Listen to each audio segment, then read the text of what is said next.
Hi everyone, it's me, Glenn Flaherty again. Thanks so much for being here. Board Games and Bourbon, where we talk about our day drinking and our games. So this week I'm going to talk about everything that I played, and I did make it a priority to play a bunch of games this week because I really wanted to get through a pile. I had some free times.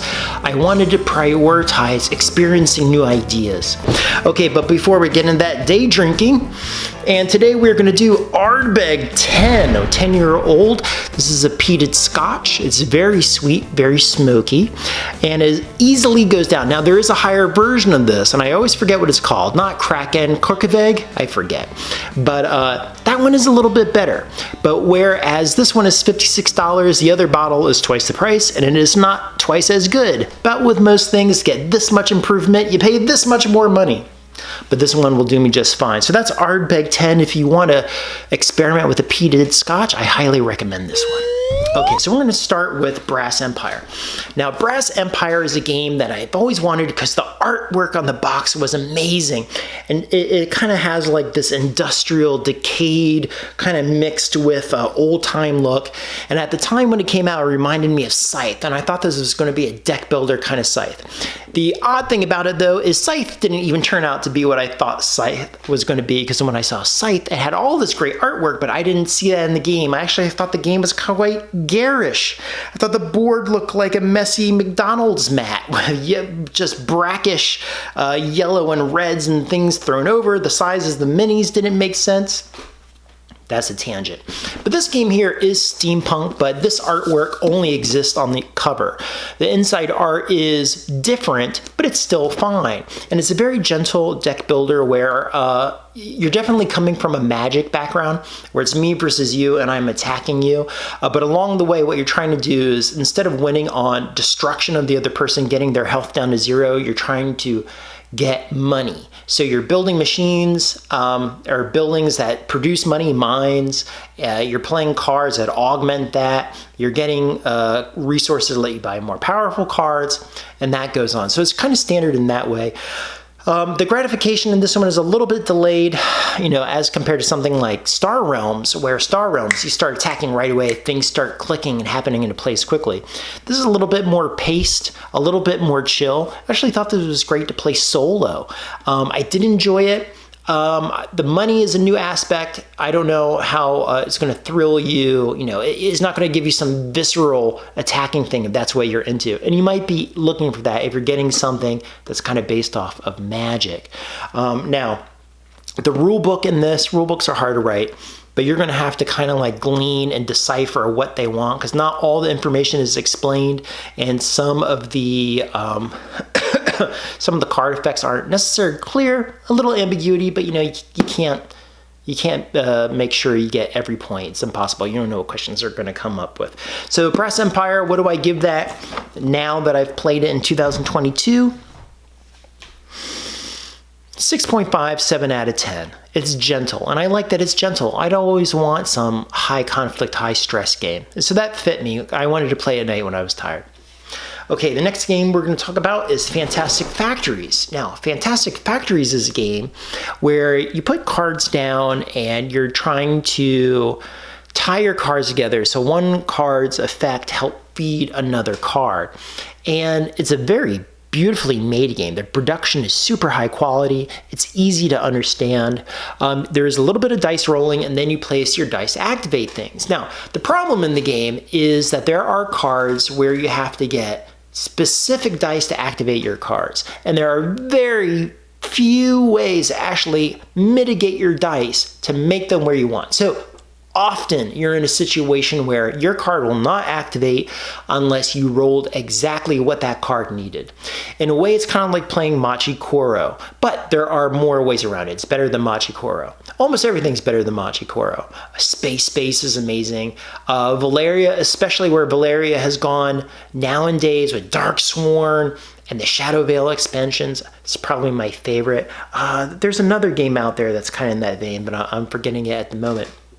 But this kind of rubs me like Magikoro because you have to roll dice and maybe you can activate your cards. There are other cards where you can, it doesn't depend on a specific die roll. There's also a placard where you can apply dice and it'll give you resources even if nothing else works. So there are workarounds and it is very gentle. It's a game that works around getting a fistful of cards. You have to keep getting cards to get the things that are going to work. Sometimes you have to trade in cards to get better cards. Sometimes you could go for workers, which the workers never seemed nearly as beneficial as just building buildings. Spending your resources on buildings is better than spending it on workers, but I guess the workers are there in case you have nothing else to do and you're stuck. But anyway, that's Fantastic Factories. Gentle deck builder. I'm glad I have it. Give it a 7 out of 10, okay? All right, moving quickly along. I think I'm gonna close out on Isle Sky because there's a lot of cool ideas in there. Imperial Settlers. Now this is one of my favorite engine builders because you really are creating something that gets bigger and bigger every round. Now the base game I really enjoy because your card play can synchronize, you're getting your rewards, you're playing it, it's short, it's kept to like 4 or 5 rounds and you really gotta make everything count. You can attack your other person, you can reap your own, you can destroy your own, so there's a lot of interaction. But this one had an expansion that was called Rise of the Empires, and in fact, if I open it, I think I had the expansion box inside. I do. Rise of the Empires. That's the expansion box. Now, this one has you playing, I think, 10 games in a row.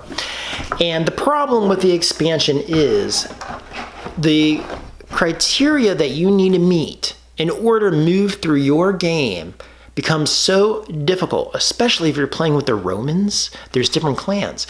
The Romans are so slow to get anything going, to meet all the criteria needed. Feels very daunting. I'm not sure it feels fun. And because it's 10 games linked, I think I'd be ready to strangle somebody if I got 5 games into this. I mean, games aren't quick, and there's a lot of maintenance on it. If I got 5 games in and then my campaign stopped, that would infuriate me. So I didn't really have a good time. When it first came out, I thought the expansion had a lot of interesting ideas, but the deeper I get into it through my eyes now, it's really not my cup of tea. I actually give that expansion 5 or 6 out of 10. Okay, a little bit, it's ambitious, but below average on fun. Now, that brings me to the next one, Empires of the North. Now, Empires of the North is a game that's based on that, but I gotta tell you, this is Imperial Settlers where there is nothing punishing to it. It is only rewards. Your cards synergize in all you are doing in building, whereas Imperial Settlers, let's say you get a lot of resources, at the end of the round they go away. This really doesn't have that. You're simply building upon it. And then the expansion I have for it, which is the Egyptians, has new ways to score. Instead of like putting down an orchard or a meadow and reaping from it when you have a card to play, you can actually take that plot of land and enrich it. So when you do finally reap it, you get way more than initially is there. I really enjoyed that. I thought this was a lot of fun. And I do understand why people say this replaces that. That's a more stressful game. The base game is wonderful though. This is more just feel-good game. I also think there might be more interesting choices here, but somehow I like the stress in the base game of Imperial Settlers more. But very good. I give that 7.5, 8 out of 10 there. Arkham Horror, I just got this from Dream Wizards, and this is supposed to be kind of like an investigation game. It's not really an investigation game. It's a game where you have a bunch of cards and you're matching symbols on cards, and your goal is to match match cards with the symbols side by side, and by the time you complete a row of cards, to have a second set of symbols, 5 different ones across all the cards that you use. So the symbols on the side of the cards, they have to match. Like if this has a star, the card that goes next to it has to have a star. But then the symbols on top, you need 5 different symbols along the top to win that case. So you're not really investigating, it's about card manipulation, but it is interesting. I did not win it any of the times I played it. And there's a lot of decisions in the game like, okay, what row do I play this card? Every card not only has a symbol on the side to link it, and a symbol on the top to help you close the case, but then there's a power at the bottom that can let you get more cards or pull a card from a discard deck, or it has a bad effect, and you really have to weigh, what do I want? There's also penalties. Like some of the cards say, like if you discard this card because you don't want to use it, you get a time penalty, and if you have too many time penalties, something bad happens. Or there's a sanity check and then something bad happens. So every card does have an implication. It's just not an investigation game, but it is a cool puzzle. It's a solitaire game. Definitely feels like solitaire. So far enjoying it. 7.5, maybe 8 out of 10 on that one. And then Isle of Trains is here. Now, Isle of Trains is a little card game where you're really fulfilling contracts. But the interesting thing about it is the layers that you need to move through to get to your contracts. So in this game, you're going to have cards, and cards are going to build, they are both resources, they are trains, they are things you use to move up in scoring. And then there's a board that looks like the land that you're traveling through. Now, each part of this land has a contract you have to fulfill. Now, 3 different interesting things happen here. 1, you have to discard cards to build a train. When you build one train car, that one train car can hold resources.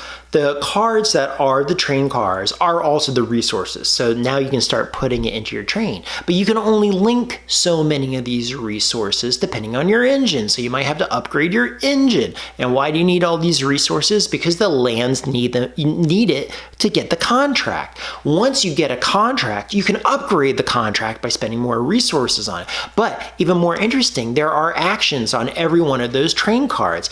But you don't get it unless you're playing solo, and there's solo mode that's pretty cool, works very well. The other person, your competitor, can give you a resource, put it in your train car, and they get the ability that can get them out of a jam. So they might get an ability that gets them out of jam, but you got the resources you need to get that contract. Wonderful interaction that is not detrimental.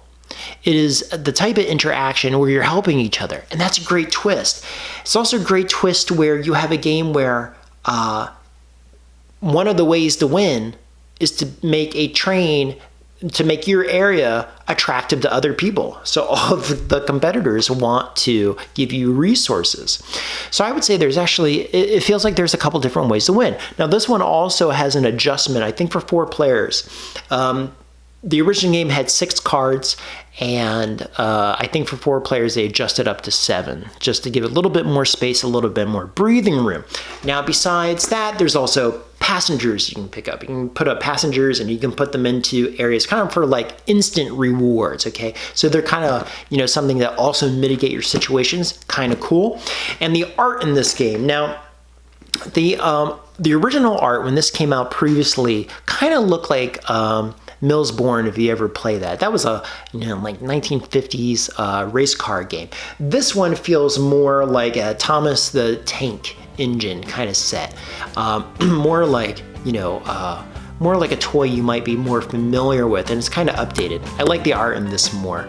It kind of harkens back even to the train sets. I told you I moved into this house out in the woods, and the person who left the house that I moved into, they actually left a bunch of train sets, and so it really spoke to me there. That's a really cool game. That's a good solo game. It's not too big of a footprint. A lot of good decisions in there, a lot of different ways. So if you're looking for a game that you want, again, to play at night, check this out. It's on Kickstarter now. Isle of Trains, that's a great one. Okay, that's our quick game talk for today, and I guess I'll see you whenever I can in the future. Take care, friends. Bye.